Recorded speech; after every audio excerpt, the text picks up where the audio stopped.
Hello friends, তোমরা সবাই কেমন আছো? তো আমি তো খুব ভালো আছি। সকলকে আমার তরফ থেকে শুভ মকর সংক্রান্তি। তো এখন আমরা যাচ্ছি পুজো দিতে, তো আমার সঙ্গে থাকো। তো দেখো, পুজো দিতে চলে এসেছি। তো আমার সঙ্গে আমার মা আর দিদিও এসেছে। তো এই দেখো,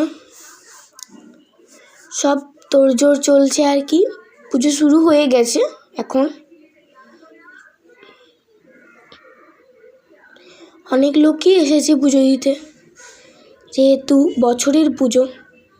এই দেখো, এই পুজোটা হয় কারণ এখানে অনেক বছর আগে একটা বাবা ভৈরব উঠেছিল, তো তাই জন্যই হয়।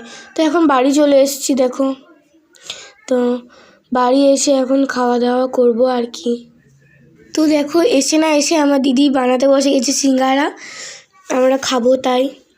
দেখো কত সুন্দর বানাতেও শিখে গেছে বলো। আমি তো বাবা পারি না। আজ না বাড়ি কন্যা ঠাকুরেরও এখানে পুজো ছিল, তো আমরা এখানেও দেখতে চলে এসেছি খাওয়া দাওয়া করে।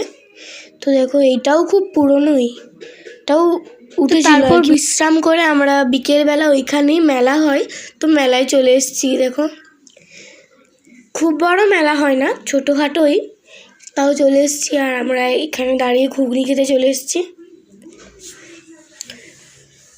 তো তারপর খুব এনজয় করেছি। তো আমার ব্লগটা এতটাই ছিল। আরও ব্লগ দেখার জন্য আমাকে লাইক করো, কমেন্ট করো এবং সাবস্ক্রাইব করো। Bye bye.